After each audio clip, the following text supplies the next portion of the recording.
1, 2, 3, start!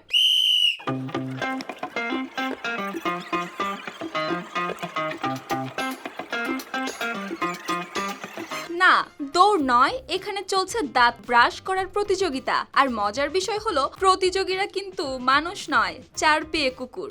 কোনোটি বাধ্য ছেলের মতো চুপচাপ দাঁত মাজছে, আবার কেউ ব্রাশ দেখেই মুখ ঘুরিয়ে নেওয়ার চেষ্টা করছে। কিন্তু মালিকরা কেউ ছাড় দিচ্ছে না, কারণ তাদের একটি লক্ষ্য, একসঙ্গে সবচেয়ে বেশি কুকুরের দাঁত ব্রাশ করিয়ে গিনেস ওয়ার্ল্ড রেকর্ড করা। আর এমন মজার রেকর্ডের পেছনে ছুটতেই জাপানের চিবা শহরে কুকুর নিয়ে হাজির হয়েছেন শত শত মানুষ। ৪৫ বছর ধরে কোটি মানুষের আস্থায় পাইপের বস আরএফএল পাইপ। ডোজ ডে উপলক্ষে আয়োজন করা হয়েছিল ব্যতিক্রমী এই অনুষ্ঠান।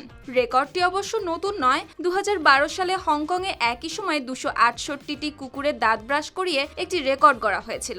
এবার সেই রেকর্ড ভাঙতেই মালিকরা নিজেদের পোষ্য নিয়ে হাজির হন জাপানে। প্রথমে চলে কুকুর ও মালিকদের নিবন্ধন, এরপর সবাই নির্ধারিত জায়গায় সারিবদ্ধভাবে বসে পড়েন, হাতে তুলে নেন টুথব্রাশ। সংকেত পাওয়ার সঙ্গে সঙ্গেই শত শত কুকুরকে একসঙ্গে ব্রাশ করানো হয়। তবে সব কুকুর যে বিষয়টি খুব আনন্দের সঙ্গে নিয়েছে তা নয়। কোনোটি শান্তভাবে বসে থাকলেও কোনোটি আবার মালিকের কাছ থেকে মুখ সরানোর চেষ্টায় ছিল ব্যস্ত। তবে শুধু বিশ্ব রেকর্ড গড়াই এই আয়োজনের উদ্দেশ্য ছিল না, এর সঙ্গে জড়িয়ে আছে ইন্টারনেট দুনিয়ার বিখ্যাত এক কুকুরের গল্প।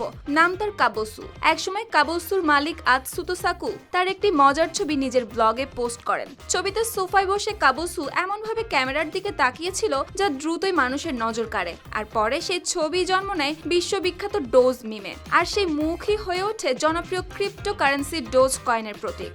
কাবোসু মারা গেলেও তাকে ভুলেনি ভক্তরা। তাই দাঁত ব্রাশের রেকর্ডের আয়োজন শেষে অনেকেই কাবোসুর স্মৃতিস্তম্ভে ফুল দিয়ে শ্রদ্ধা জানান। কেউ তার মূর্তির সঙ্গে ছবি তোলেন, কেউ আবার নিজের পোষ্য কুকুরকে সঙ্গে নিয়ে স্মরণ করেন ইন্টারনেট দুনিয়ার সেই বিখ্যাত কুকুরটিকে।